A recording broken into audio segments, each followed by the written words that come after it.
بسم الله الرحمن الرحيم. الحمد لله رب العالمين، والصلاة والسلام على أشرف الأنبياء والمرسلين سيدنا ونبينا وشفيعنا محمد وعلى آله وصحبه أجمعين. اللهم لا سهل إلا ما جعلته سهلا وأنت تجعل الحزن إذا شئت سهلا. سبحانك لا علم لنا إلا ما علمتنا إنك أنت العليم الحكيم.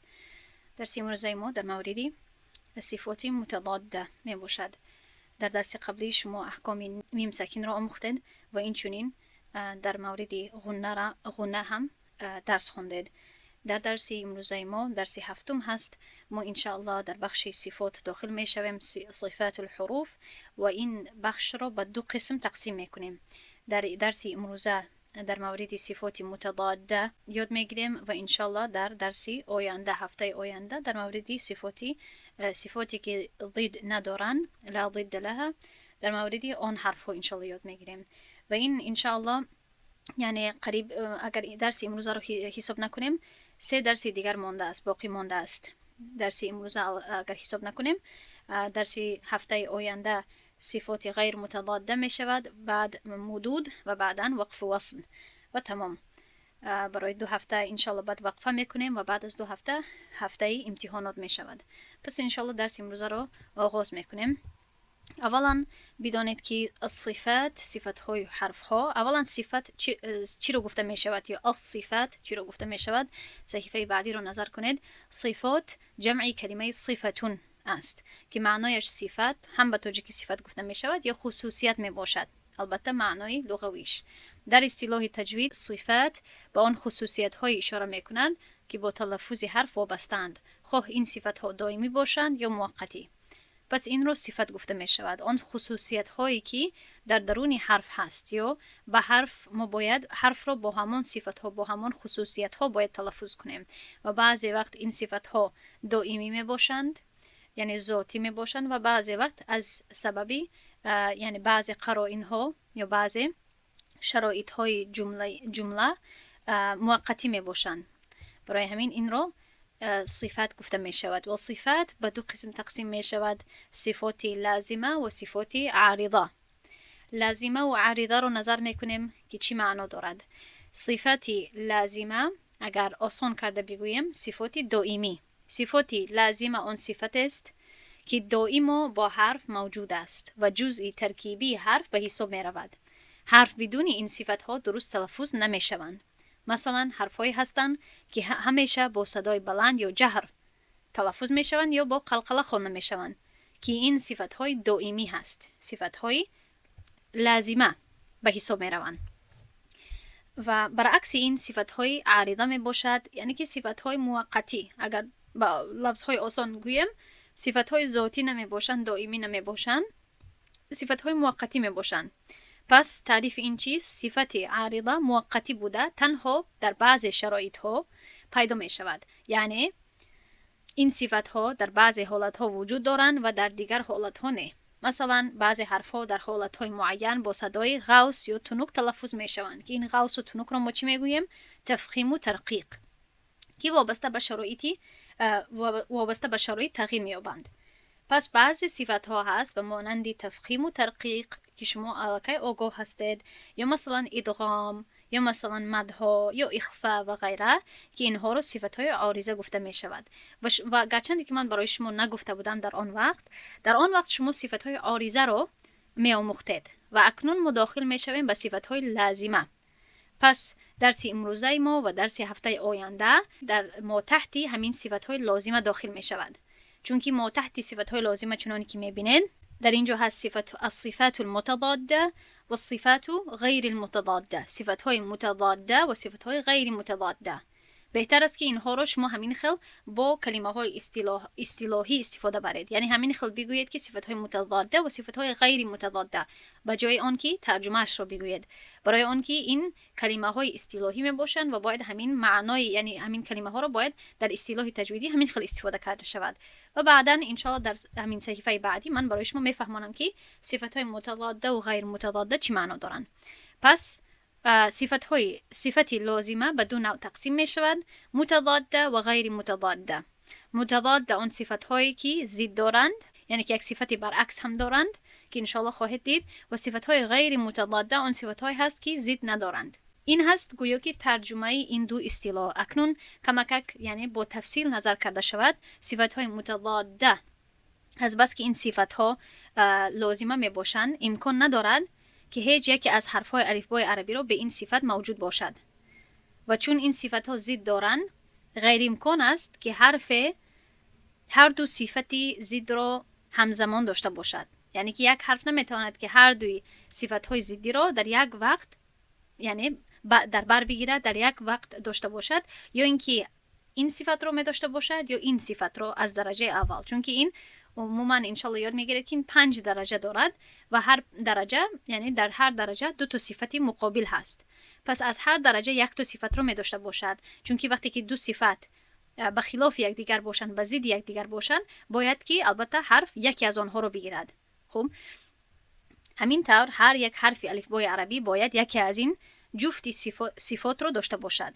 متضاده یعنی که چنانکه در این صحیفه میبینید، یعنی که 2 صفت هست که به همدیگر مقابل هستند و حرف میتواند که یا از این طرف یک صفت رو بگیرد یا از این طرف، که انشالله برای شما فهمانده میشود. اما مختصرا صفتهای متضاده چون که صفتی لازمه میباشد، یعنی که صفتی هست که در ذات همون حرف هست، در ذات همون حرف موجود هست، امکان ندارد که هیچ یکی از حرفهای الفبای عربی به این صفت موجود باشد. باید که از صفتهای متضاده یکی از 2 صفتهای مقابل رو داشته باشد و بگیرد. و چون که اینها ضد هستند، غیر امکان هست که حرف هر دوی صفتها رو در یک وقت بگیرد. باید یکی از آنها رو بگیرد. و صفتهای غیر متضاده چی معنا دارد؟ این صفتها نیز لازمه هستند. اینها هم ذاتاً در حرف موجود هستند. یعنی ناممکن هست که حرف دارای یکی از این صفات باشد و به این صفت پیدا شود. غیر ممکن است که حرف به همین صفت موجود باشد، چون که این صفتی لازمه هست. و به غیر از یکی از این صفتهای غیر متضاده پیدا نمی شود. اما این صفات ضد ندارند و تنها به بعضی حرفهای الفبای عربی دخل دارند.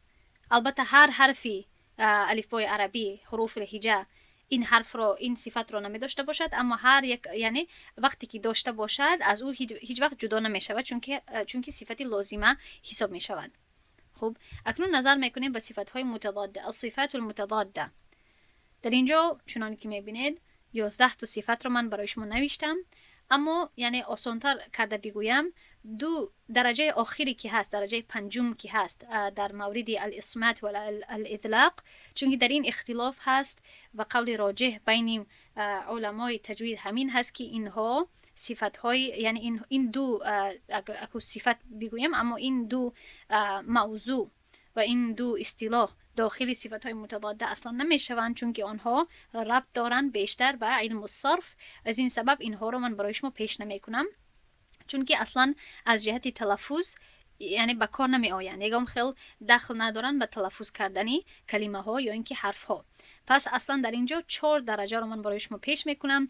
در هر درجه 2 تا هست، اما اینش رو که میبینه در مابین همین درجه دوم یک صفتی مابینگی هست، اما اصلا این رو هیچ وقت یعنی علمای تجوید صفتی مثلا 3 یا 4 حساب نمیکنن، همین خیلی یک صفت بین رخوا و شدة حساب میکنن. پس اگر فکر کنید در اینجا من برای شما 8 صفت رو پیش میکنم و البته این درجه دوم در مابینش یک صفتی چی دارد؟ بینیه دارد یا یک صفتی مابینگی دارد. ان شاء الله که همین خیلی اگر به یاد بگیرید خوب می شود. پس صفات متضاده از اولش سر کنیم. الهمس. الهمس به مقابل الجهر هست، یعنی که حروف الهجا باید از یکی از این دو صفت ها یکی را به خود بگیرد، که انشالله من برای شما میفهمانم که کدام حرف ها همس هستند یا صفت همس را دارند و کدام حرف ها صفت جهر را دارند. و از درجه دوم یعنی که از دیگر نگاه دیگر صفت هست، از نگاهی این البته از نگاهی نفس هست، اما من انیقتر برای شما میفهمانم.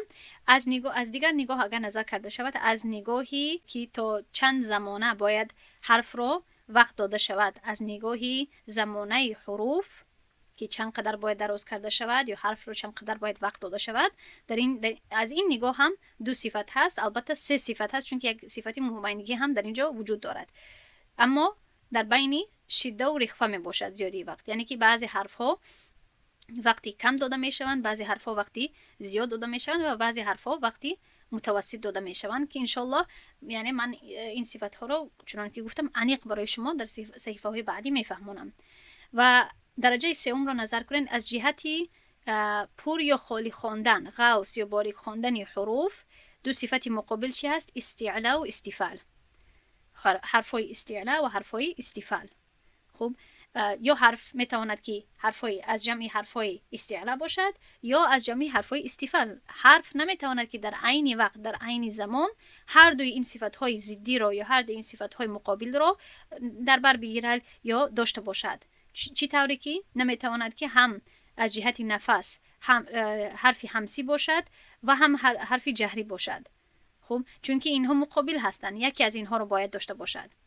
و بعداً در درجه اخیر، در درجه چهارم، صفاتی الاتباق و الانفitاح هست که اینها وابسته به یعنی زیادتر پرخواندنی حروف می باشد، یعنی که مابین زبان با پشت زبان با قفای زبان بالا شدن. از این نگاه دو صفت ضدی یا مقابل، صفتی اتباق و انفitاح می باشد. اینها را همش را یک جایه الصفات المتضادة گفته می شود. اکنون نظر می کنیم به صحیفه بعدی، صفت الهمس و الجهر. صفت الهمس آهستگی را گفته می شود از جهتی لغت. تعریفش چیست؟ من خیلی کوشش کردم که یک تعریف رو نویسم که برای شما آسان باشد، آسان فهم باشد. این چونین تعریفی شیخ ایمن سوید رو هم نظر کردم. تعریف خوب میدهد، اما برای ابتدا کننده یک کمی دشوار هست که همون وترین تارهای آواز را بفهمند. برای همین من برای شما یک کمی دیگر تعریف میکنم که برای شما آسان باشد. همس معنای پیچی راست یا پوشیده به گوش رسیدن آواز را گفته می شود یا آهسته گفتن را دارد. از جهت لغوی آهسته گفتن را الهمس گفته می شود. وقتی که من این خیل با خاموشی گپ زنم، این را الهمس گفته می شود. آهستگی یا پوشیده به گوش رسیدن آواز. هنگام تلفظ حرف های همسی یا محموسه، هوا آزادانه جاری می شود. یعنی نفسی که خارج می شود آزادانه به آزادی جاری می شود. و این حرف ها کدام ها هستند؟ البته چنانی که در اینجا می بینید، ف، ه، ث، خ، ه، شین، صاد، سین، کف، ت. اینها 10 حرفند که هنگام تلفظ صدا آهسته و نفس یا هوا جاری می شود. البته نفس گویم این بهتر هست از هوا کرده، نفس جاری می شود. وقتی که همه این حرف ها رو می خواهیم که ازیاد کنیم، اگر خواهیم که همه این حرف ها رو با بعضی کلمه ها یک جای کرده اینها رو ازیاد کنیم، البته شما شاید آگاه باشید که عباره فحثه شخص سکت استفاده می شود که در صحیفه بعدی البته من برای شما پیش می کنم. اما برای ابتدا کننده بعضی وقت این خیلی عباره ها مشکل می باشد. پس اگر نتواند همین خیلی حرف ها رو، اگر خودی حرف ها رو ازیاد کرده تواند، این هم کافی هست، چون مقصد رو پوره می سازد. خوب، پس من انشاءالله برای شما وقتی که جهر رو فهموندم، با دوباره همس رو دوباره میفهمونم روشن‌تر. الجهر کدام صفت رو گفته می شود؟ البته این صفتی مقابلی همس هست. بلند گفتن از جهتی لغوی. جهر معنای بلند اعلان کردن یا سخت گفتن رو دارد. این ضد همس هست، یعنی هنگام تلفظ حرفای جهری هوا محکم می شود، نفس محکم می شود. حرفای جهر همه حرفای الفبای عربی را در بر میگیرند به غیر از 10 حرفی همس. پس اگر من با کلمه های آسان برای شما بفهمانم، البته معنای لغوی هر دویش را فهمیدید و معنای لغوی را فهمیدن برای چی مهم هست؟ برای آن که برای فهمیدنی همین اصطلاح یا تعریفی همین بخش برای ما کمک میکند، برای ما یاری میرساند. همس آهستگی را گفته می شود وقتی ما با خاموشی یا با سخنی پوشیده سخن میگوییم یا گپ میزنیم یا تلفظ میکنیم. اما جهر بلند گفتن رو گفته می شود. پس این به چی اشاره میکند؟ این به این اشاره میکند که 10 حرف های محموسه، 10 حرف هایی که همس هستند، که صفت همس دارن، آنها در وقت هنگام تلفظ کردن آنها نفس خارج می شود و همان وترین که یعنی شاید بعضی شما خوانده باشید، همان تارهای آواز از همدیگر دور می شوند و وقتی که تارهای آواز از همدیگر دور شوند چی می شود؟ نفس خارج می شود. بیشتر نفس خارج می شود برای ایجاد کردن یا برای به وجود آوردن صدای همین حرف ها را. پس وقتی که من مثلا بگویم اف، خوب گوش کنید، اف، و خودتون هم تکرار کنید اح، اس. شاید اهمیت بدهید که هنگامی تلفظ کردن همین حرف ها من چی کردم؟ البته از دهانم و هم حتی از سینم حس میکنم، از حلقم حس میکنم که چی میشود؟ نفس به وجود می آید و هوا خارج می شود. خوب، اما وقتی که ما حرف هایی که فحته شخص سکت نباشد، حرف های همسی نباشند، اگر حرف های جهری رو اگر من تلفظ کنم، البته وقتی که ساکنه هستن شاید باید حس کنید و شنوید که تارهای آواز به همدیگر میچسبند، به همدیگر یک جای میشوند و البته نفس خارج نمیشود. خوب، مثلا در اینجا اگر بگوید حرفی جیم را یا ز، از یک بار گوید، حتی شاید حس کنید در حلقتان که کدام جنبش هست. همان جنبش را چی گفته میشد؟ همان جنبش چیست؟ وقتی که تارهای آواز به همدیگر یک جای میشوند. وقتی که یک جای میشوند به همدیگر میلرزند، یعنی که آنها صدای جهری را، صدای بلند را به وجود میآورند.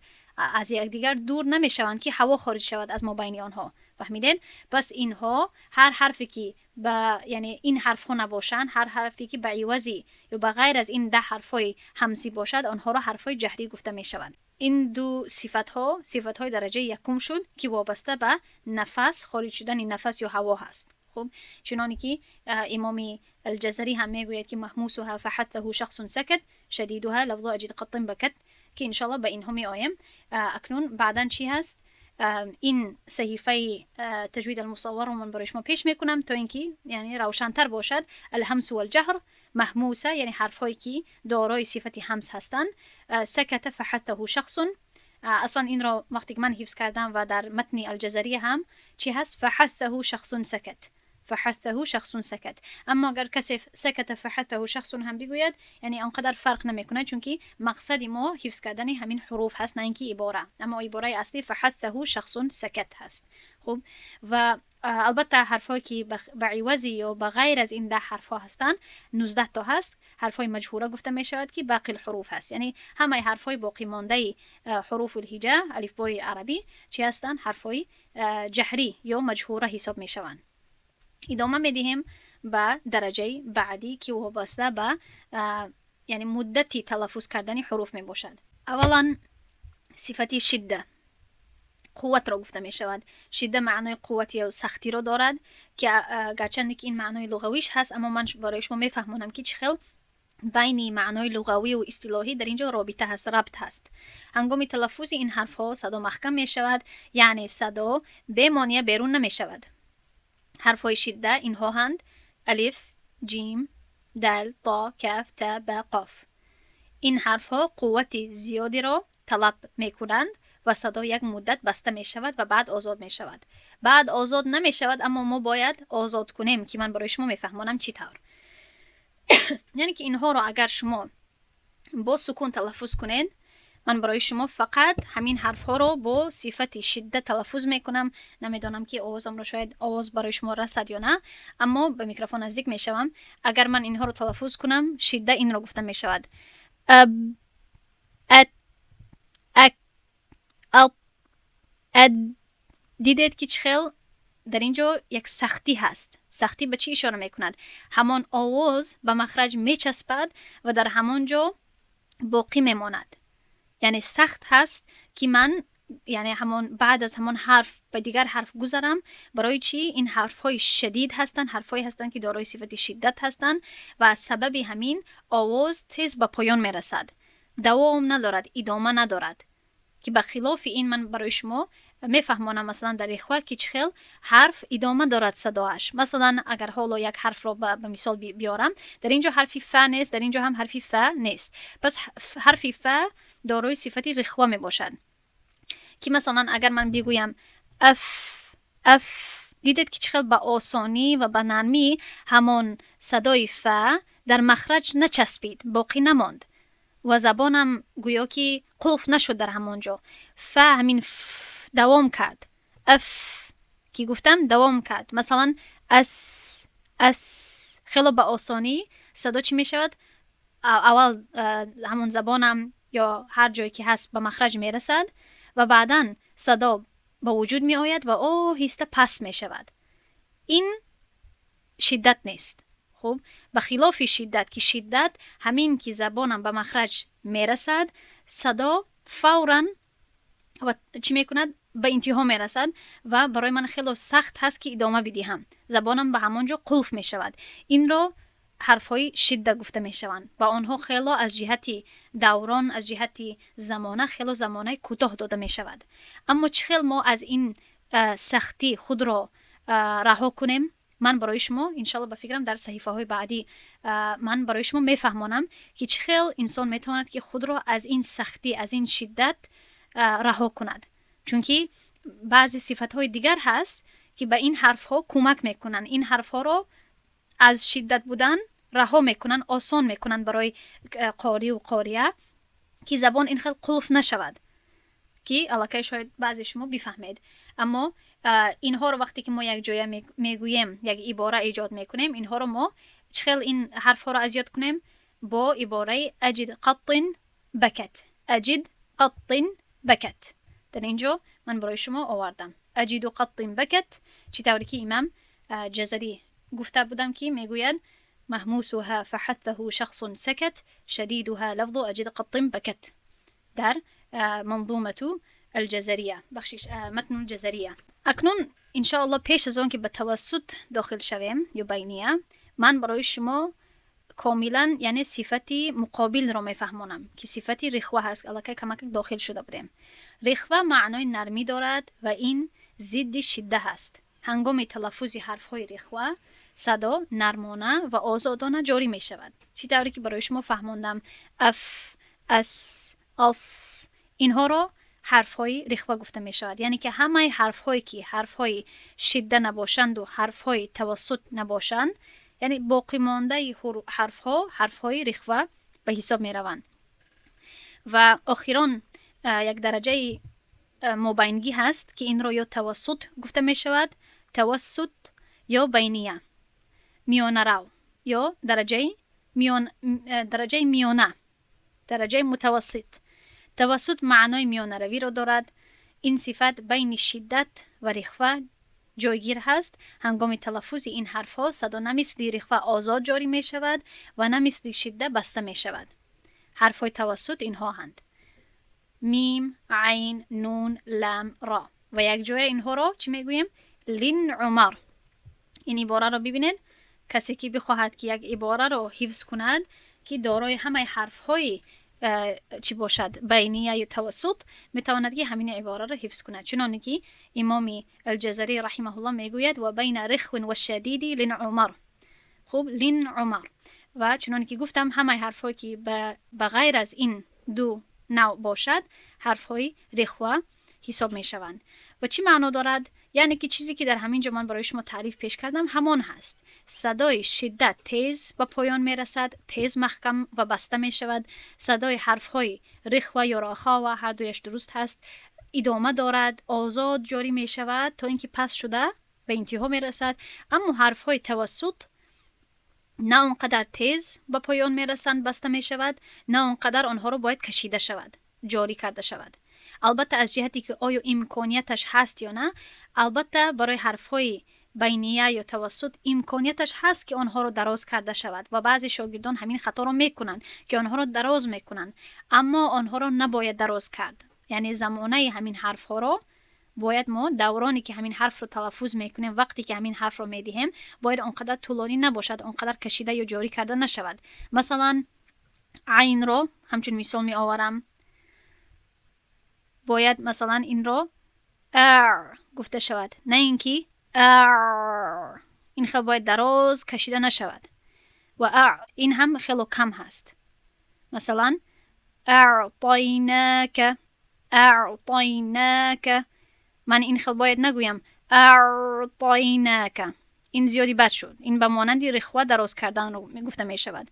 و اعطیناک این هم شدت شد، به مانند شدت شد. این رو باید وقتی متوسط، وقتی میانه داده شود. خوب، و این چونین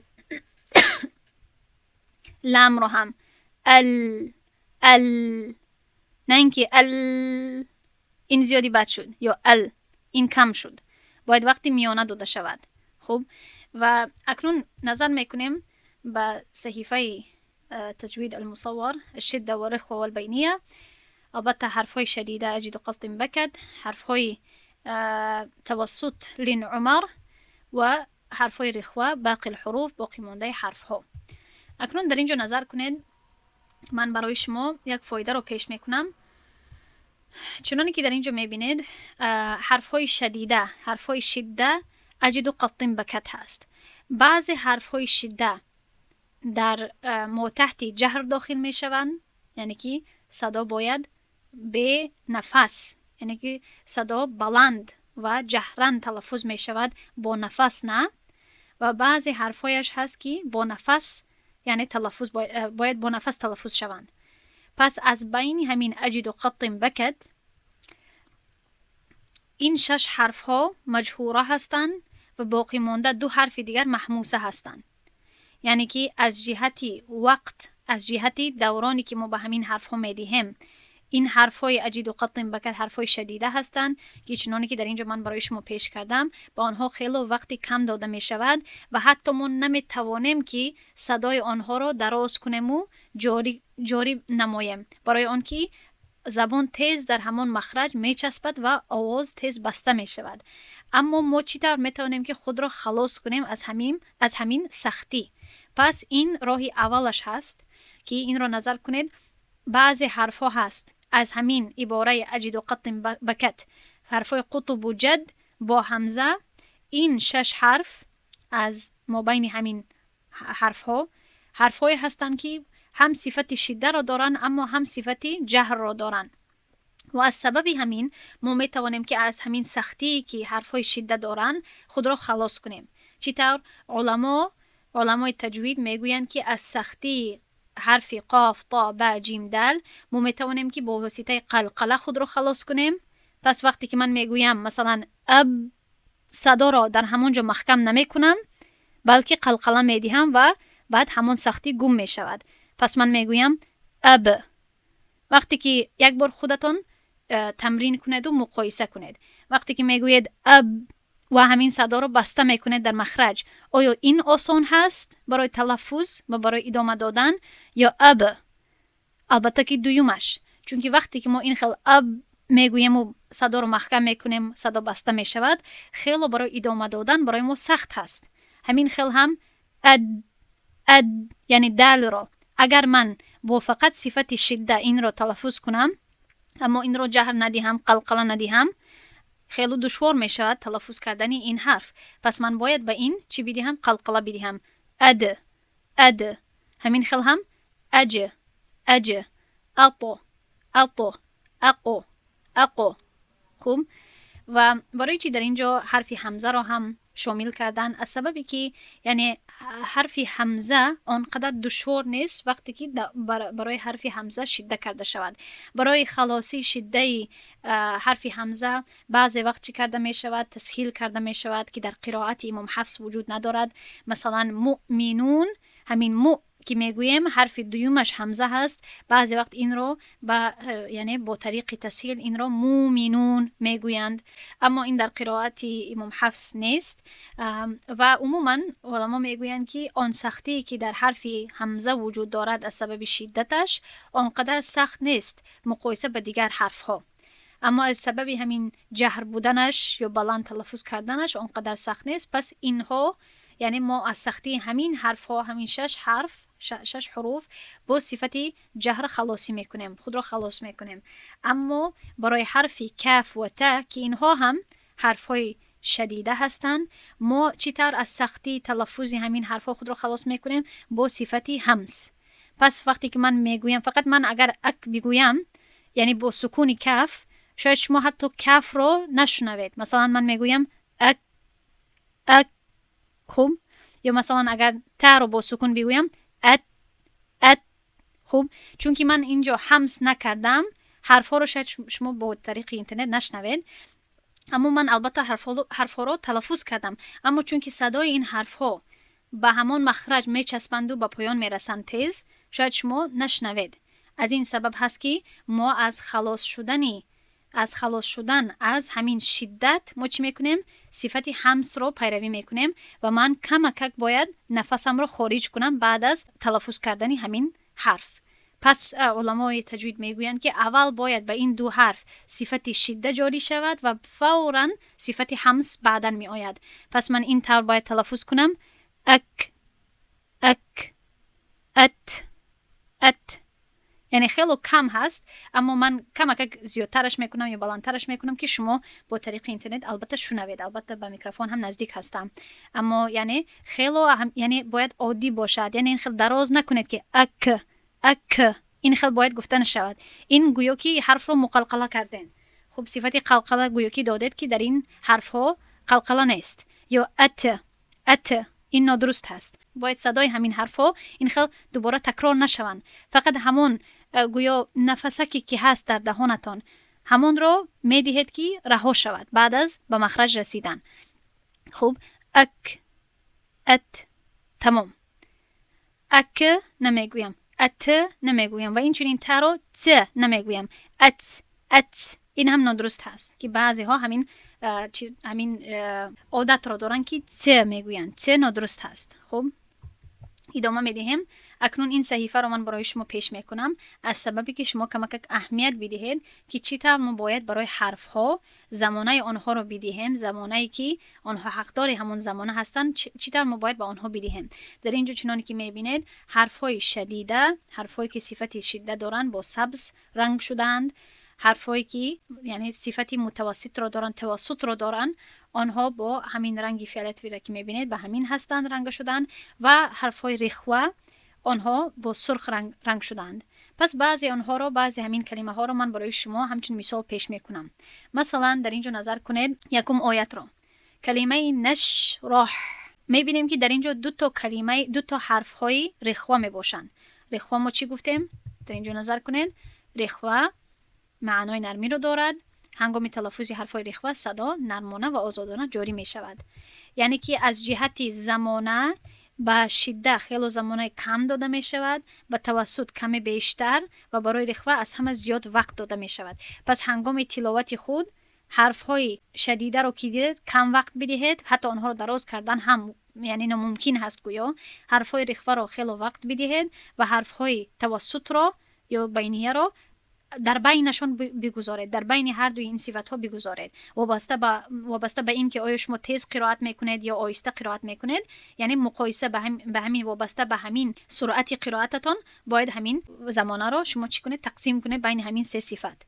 پس نظر کنید که چطور در اینجا من میگویم نشرح،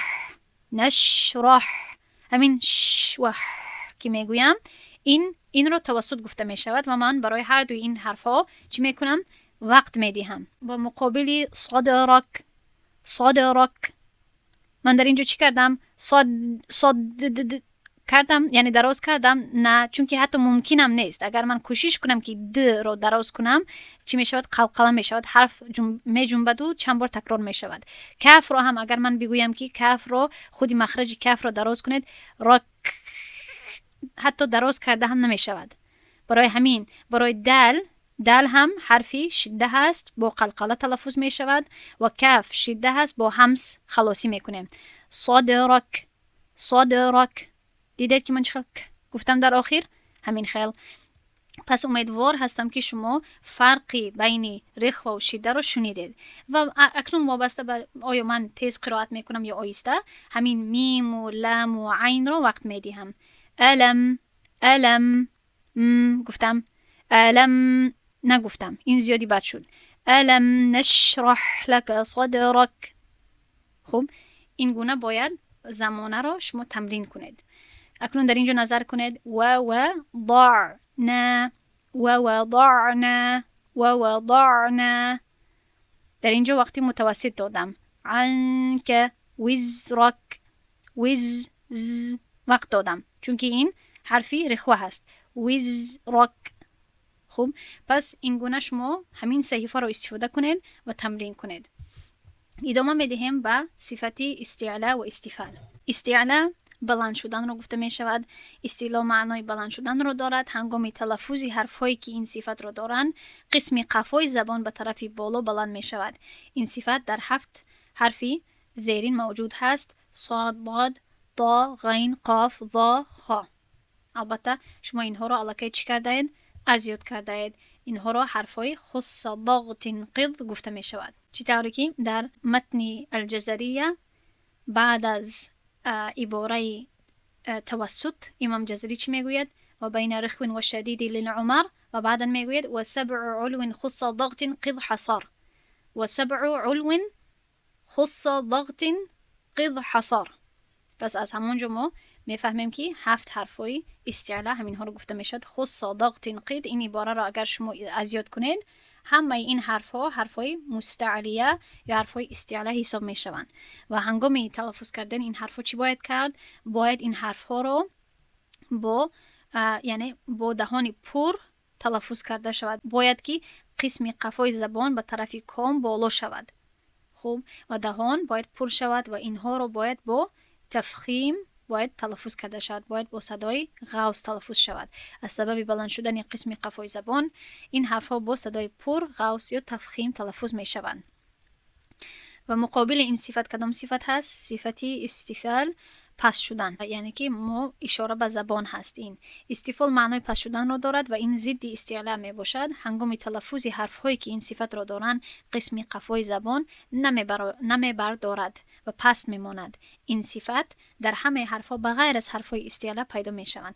همه باقی مانده حرف هایی که این 7 حرف نمی باشند، آنها حرف های استفال می باشند. پس ماندن زبان باعث آن می شود که این حرف ها با صدای باریک یا ترقیق تلفظ می شوند. خب، پس در اینجا نظر کنین. حرف های مستعلیه داریم، خص ضغط قید، و بقیه الحروف باقی مانده حرف ها مستفیله می باشند. غوص و باریک خواندن. و البته حرف های غوص با مفخم هستند دائما، یعنی که همه وقت باید با تفخیم یعنی با صدای غوص خوانده شوند. و مستفیله بعضی حرف هایش هست که البته این چی شد؟ این به صفات عارضه داخل شد. بعضی حرف های هست که همه وقت مرقق هستند، یعنی با صدای باریک باید خوانده شوند، با دهان خالی. بعضی حرف ها هستند که بعضی وقت خالی خوانده می شوند، بعضی وقت پر. الف لام را که این درس رو معلقه گذاشتیم.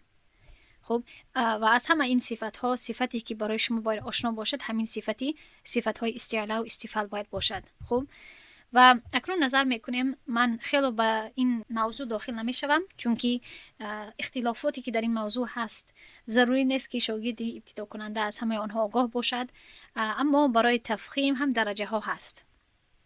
و البته شیخ ایمن برای شما در کتابش 2 مذهب رو در این مورد پیش کرده هست، اما من همان یعنی دومش رو پیش میکنم از امام الجزری رحمه الله، که میگوید که برای تفخیم هم، برای حرفای استیعلا هم، یعنی برای صدای غوص هم درجه هست. بعضی وقت غوصتر چی می شود؟ تلفظ می شود بعضی حرف ها در بعضی احیان، یعنی وابسته به حرکتش و وابسته به همون جمله‌ای که در آن هست، پیش و قفا و غیره.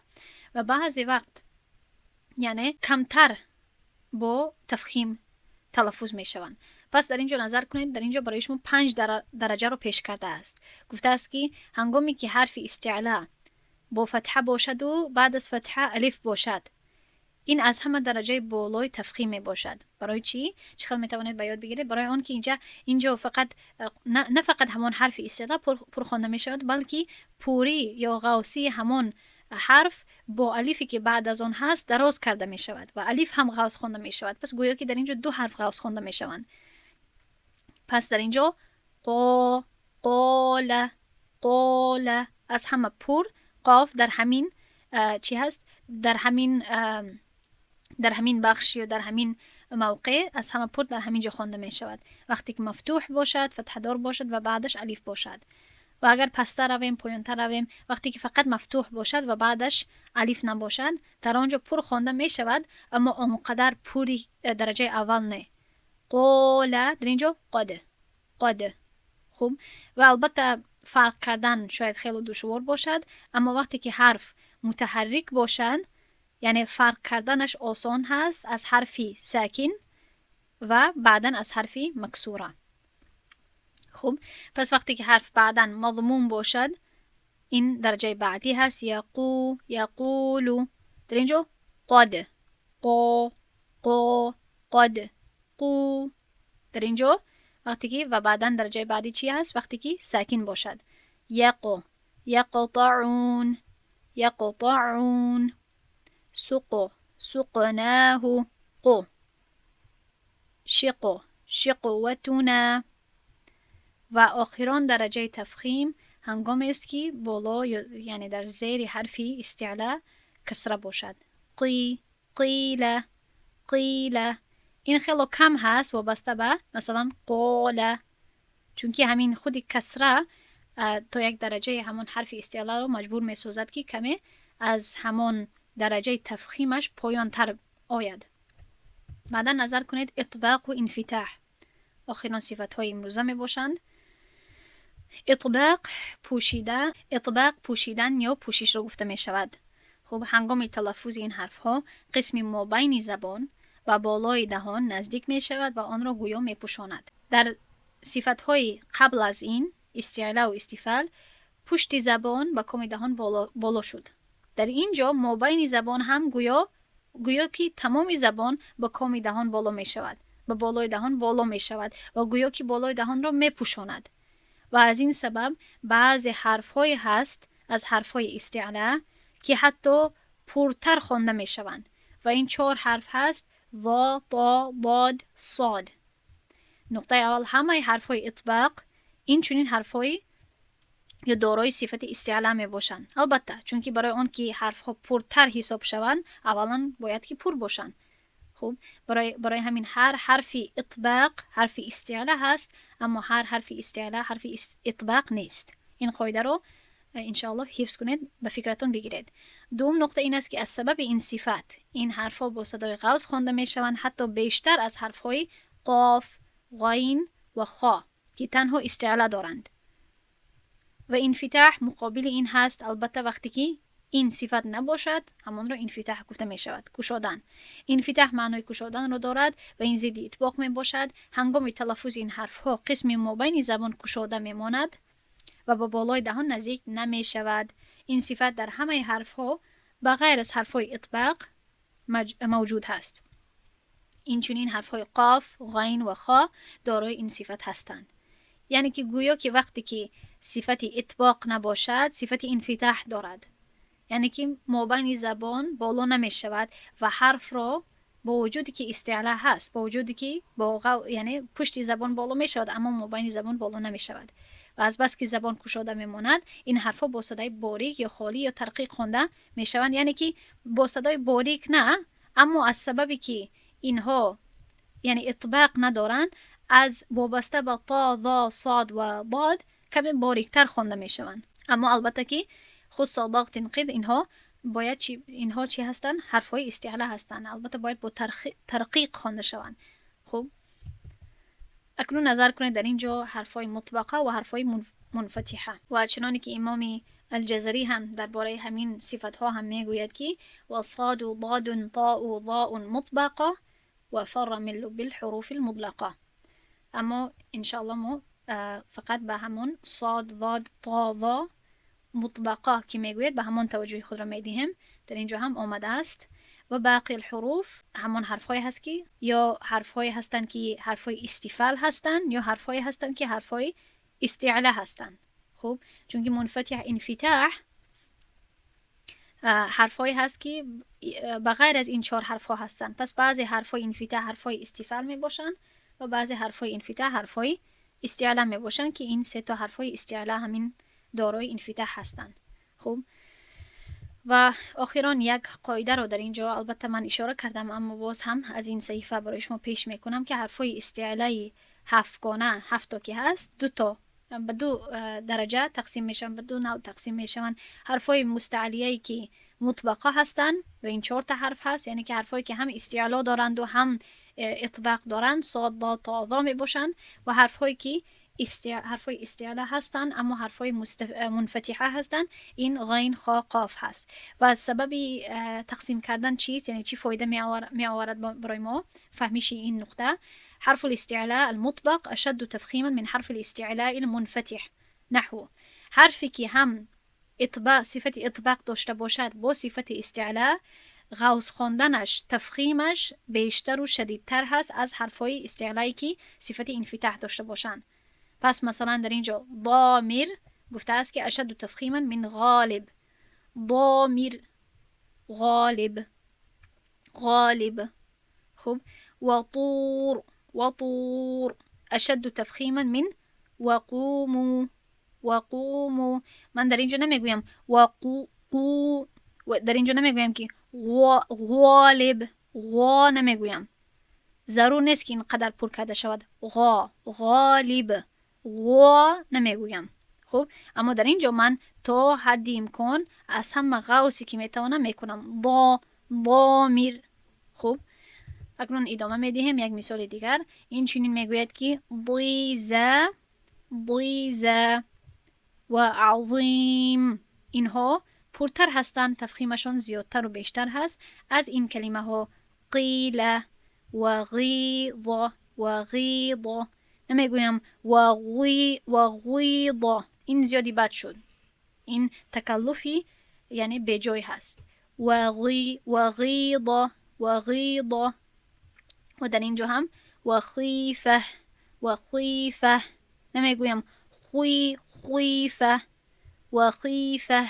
اکنون میگذاریم به مشق. سوال اول همین است که صفتی لازمه و صفتی عارضه چی را گفته می شود؟ صفت گفته خصوصیت خاص حرفا رو، معیار تلفظ صدای، مثلا صدای آنها، جای پیدا شدن مخرج آنها رو میفهموند. صفت زیدار، صفت لازم، صفت عارض. صفت زیدار رو به زید. مثال صفت زیدار می شود جهر، همس، مثال خواه بینیه، شدده، استیعلا، استفال، انفیتاح، itbaq. و هست صفت عارض، صفت مثال به زید، سفیر، قلقله، لین، انفراح، تکریف. خب در همین جا یک لحظه، الکی یک خطا شد از شما.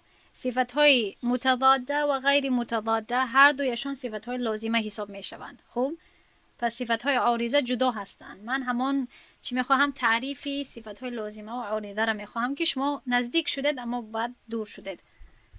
صفت مثال جان لازم، صفت لازم با حرف در یک مخرج پیدا می شود. صفت عارض باشد با قاعده تجویدی پیدا می شود، همیشه در خط نوشته می شود. صفت لازمه آن صفت است که دائم با حرف موجود است، یعنی که در ترکیب حرف به حساب می رود و غیر صفت درست تلفظ کرده نمی شود. این صفت لازمه می باشد. بله درست. و صفتی عارضه و صفت عارضه آن صفت می باشد که در بعض حالت ها پیدا می شود، یعنی که آن حالت ها در بعض حالت ها هست و در بعض حالت ها نه. یعنی که مقصد بعض حالت ها در حرف قوس کرده میخونیم، بعض حالت ها در باریک کرده میخونیم. این صفت عارض میگن. از صفت لازمه اون صفتی است که همیشه با حرف هست و به این حالت حرف درست تلفظ نمیشود. بله درست. این از جوابی مکمل. اکنون من یک بار خودم میفهمانم با شما. با فکرم که در همین نقطه کمی چی شده است شاید شما نفهمیدید، اما صفت های لازمه دوباره به همون صحیفه من برمیگردم متوجه شوید. در اینجا نظر کنید. صفت های لازمه آن صفت های هست که همه وقت در خودی ذاتی همان حرف وجود دارد. مثلا همین درس امروزه ما و این دارای دو بخش هست، دو نوع هست، صفات متضاده و غیر متضاده. هر دوی این نوع ها، هر دوی این بخش ها ما تحت همین صفت های لازمه می باشد. یعنی که مثلا صفتی استیعلا یا صفتی اطباق که در تا وجود دارد، اگر ما تا را صفت استیعلاش را دور کنیم تا خودی تا نمیماند، تا می شود. برای همین ما نمیتوانیم که صفت های لازمه یعنی صفت هایی که در ذاتی همان حرف همه وقت وجود دارند و هیچ وقت آنها را جدا کرده نمی شود. اما صفت های عارضه چنانی که من برای شما اشاره کرده بودم که آن صفت هایی هست که بعضی وقت به وجود می آیند، همون ترکیبی همون جمله رو دیده می شود، قانون های تجویدی رو دیده می شود، بعضی وقت آنها پیش می آیند، بعضی وقت آنها پیش نمی آیند. مثلا قانون ها یا صفت های ادغام، مد، اخفا که همه وقت به وجود نمی آید. بعضی وقتی که همون شرایطش پوره شود اخفا به وجود می آید. تفخیم و ترقیق هم که برای حرف های الف لام را که ما خوانده بودیم، آنها هم وابسته به همون ترکیب جمله هست که بعضی وقت لام پر خوانده می شود، لام لفظ جلاله، بعضی وقت باریک خوانده می شود. اینها رو صفت های عارضه گفته می شود. از سبب بیرونی، از سبب عارضی با آنها وجود می آید. اما صفت های لازمه البته در خود کلمه هم همان اشاره هست که صفت های لازم هست. همه وقت در خودی همان ذات همان حرف این صفت وجود دارد. به همین صفت حرف رو حتی تلفظ کرده نمی شود. من مثال تا رو برای شما دادم. اگر صفت استیعلا رو از تا ما بگیریم تا می شود و همان خودی حرف گم می شود. این جوابی سوال یکم هست.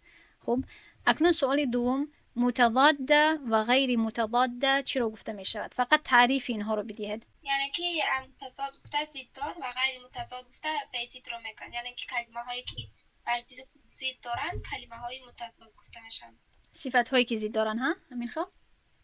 سوال دوم، تمام صفت های متضاده رو نامبر کن.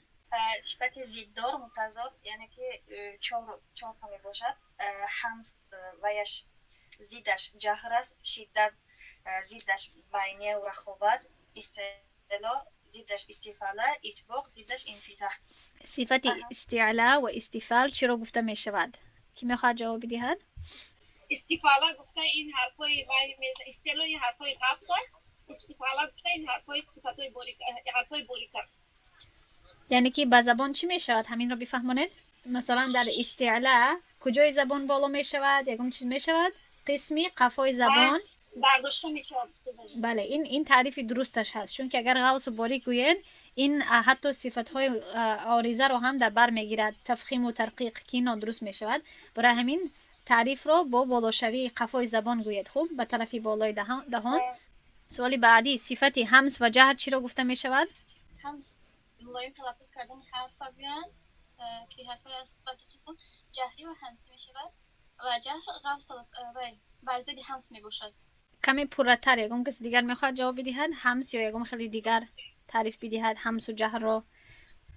ҳамс گفته این ҳамس آهسته و پس است. آواز وقتی که از صدا پرده ها میگذرد یعنی که صدا پرده ها گشوده می شود، دروازه هایش نمی لرزد، با هوای زیاد و آهسته می براید. در اینجا جریان گشوده می شود. بهترین. یا 10 تا حرف در بر می گیرد با کلمه بندی شدگی سکته فحسه شخص. بهترین تعریف دادید. و بخلاف این جهر هست بفهمانید؟ در لغت به معنای بلند یعنی جرنگدار، آشکار می براید. حرف از صدا پرده ها گذشتنش این صفت را می گیرد. صدا پرده ها محکم می شود، دروازه هایش می لرزد، یعنی که صدا بلند و آشکار می براید. جریان هوا محکم می شود. بهترین جواب دادید. خیلی روشن ماشاءالله. خب اکنون صفت اتباق و انفitاҳ چی را گفته می شود؟ اتباق یعنی هنگامی تلفظ حرفای اتباق یعنی آواز بین زبان و کامی بالا رست می شود و حرفایش 4 تا هستند: صاد، ضاد، تا، ظا. و خلافش انفitاҳ هست که هنگامی تلفظ اینها آواز بین زبان و کامی بالا رست نمی شود، یعنی با هوای زیاد می براید و باقی مانده 25 تا حرف ها اینها صفت انفitاҳ را دارند. خب بهترین درست جواب دادید. اکنون سوال هفتم، تفخیم چند درجه دارد؟ از امام ابن الجزری 5 درجه تفخیمی خواندن حرف استیعلا است که یکم درجه است، یعنی که وقت از که حرف استیعلا با فتحه و با الف می آید. دوم درجه به حرف استیعلا تنها با فتحه است. در سوم درجه باشد حرف استیعلا با ضمه.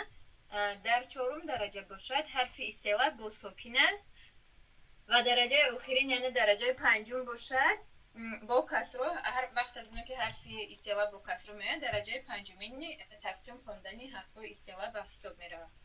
بهترین ماشاءالله. بهترین جواب دادید، پره و واضح. آخرین سوال، حرف های شده و رخوه کدام ها هستند؟ حرف های شده اینها 8 تا می باشند. اجید و قاتن بکت و حرف های رخوه یعنی لین اومد 5 تا به صفت بینیه میگیرد، باقی مانده حرف ها یعنی صفت رخوه میگیرد. رخوه. بهترین، درست جواب دادید ماشاءالله. خب انشاءالله در همینجا درس ما با پایان میرسد. سبحان الله وبحمده، سبحانك اللهم وبحمدك، نشهد أن لا إله إلا أنت، نستغفرك ونتوب إليك. السلام عليكم ورحمة الله وبركاته.